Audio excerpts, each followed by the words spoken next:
I was racing, I was going towards the bathroom, all of a sudden I opened the door, I didn't know it was a bathroom, and all of a sudden a big impact happened again, and all the ceiling tile was falling down, the light fixtures were falling, swinging out of the ceiling, and I come running out the door, and everything, the walls were down, and now I started running towards the parking lots. There was a lot of smoke down there, there was a lot of people screaming.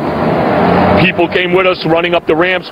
Philip then ran underground to the South Tower. You know, you got to go clear across the whole from 1 to 2 World Trade Center. You know what I mean? That's the way you got to run.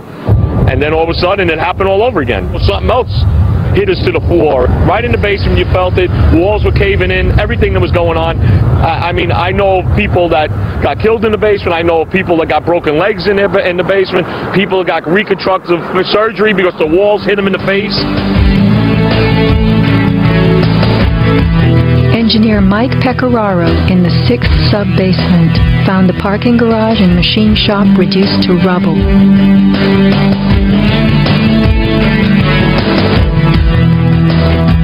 Rescue firemen and civilians spoke of hearing explosions throughout the towers. Firefighter Lou Caccioli told People magazine that as he and others evacuated workers, bombs were going off inside the building.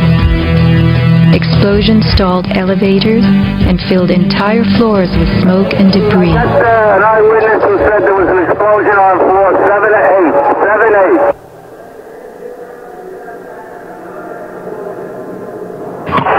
Warren Street because of the secondary explosion. We've got numerous people covered with dust from the secondary explosion.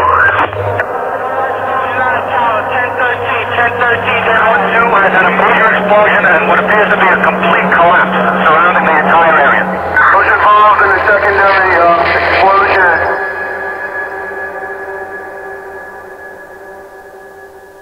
William Rodriguez, helping the firefighters, reports blasts within the North Tower well before it fell. As I went up, I remember listening to small explosions on the upper floors, and these small explosions were not coming from the area of the impact. It was coming from lower floors. And when the second plane hit the South Tower, we heard boom. When we heard boom, inside our building, the North Tower, we heard pa pa pa pa pa pa pa pa. And on the security radio, we heard, we lost 65, meaning the 65th floor collapsed. And as we went down the stairwells, you could hear the actual collapsing inside the buildings. You heard rumble, you heard the cracking of the walls, I mean pieces falling right next to us of the actual building.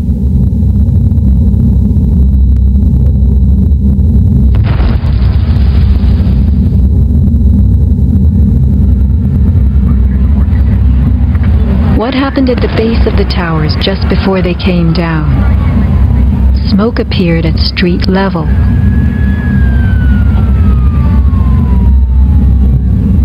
This video was shot from New Jersey. An explosion is heard as white smoke rises at the base of the building.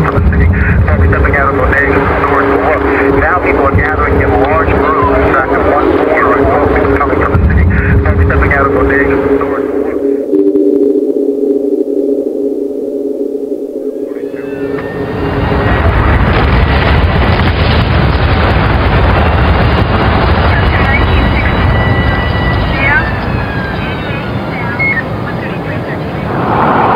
Watch the camera shake on its tripod as a large energy source rocks the ground. 9 seconds later, the North Tower falls. I heard like an explosion and then a cracking type of noise. And then it sounded like a freight train, rumbling and picking up speed. I looked up and I saw it coming down. As I came out of the North Tower, everything started trembling under my feet like an earthquake. The only thing I saw was a fire truck. I ran towards the fire truck and slid right under, when the building started to collapse right on top of the fire truck.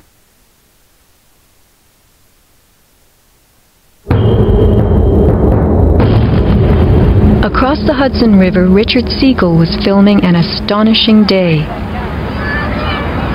The sound meter of Richard's camera caught something very significant. Adjusted for the distance involved, as sound travels more slowly than what we see, the camera registered multiple explosions in the towers. Here is the South Tower record. Then the building fell.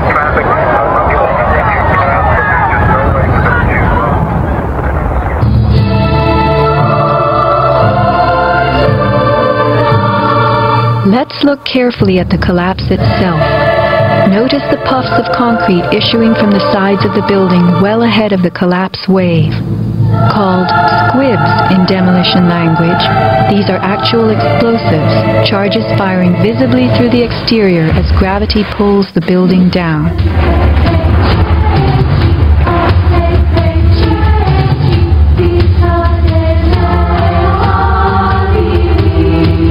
Here are more.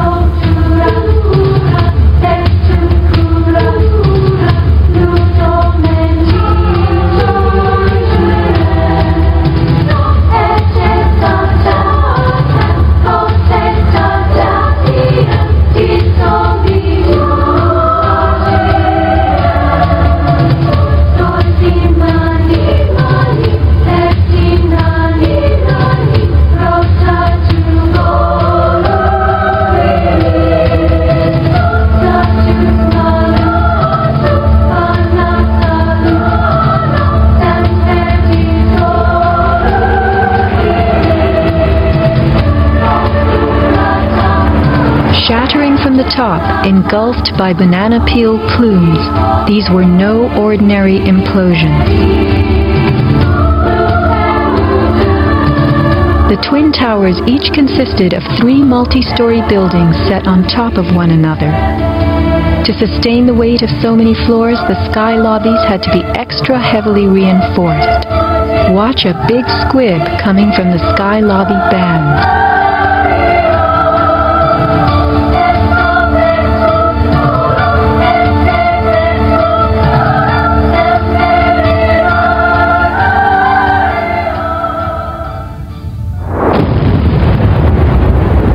Powerful blast produces what is called a shock wave.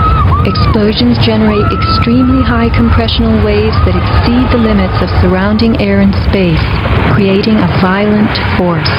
When the debris started coming down, I was right in the shadow of the South Tower. I was less than 100 yards away. Everybody saw the video over and over again of that cloud chasing people down the street. It was like a tornado. It was like being hit by a wave at the beach, but the wave was intense, it was hot, it was noisy. It was like getting hit in the back by gravel, blocks, like somebody had picked up handfuls of rocks and was just throwing them at you. And the noise kept coming and coming, and one second I was running, and the next second I was flying. I was just, I had no control over my feet, no choice as to what direction I was going. I was in the air, and it seemed like I was being followed by this tornado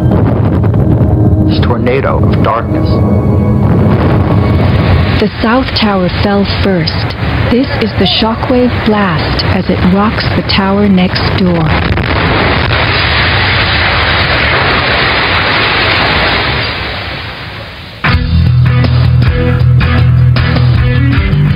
As the buildings fell, they darkened Manhattan, filling the air with billowing clouds of dust and ash.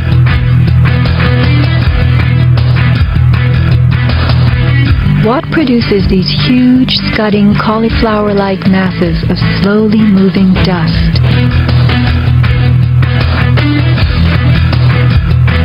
True, a 110-story building has just been reduced to 1 million tons of rubble. But is there anything in our experience we can compare it to? A volcano.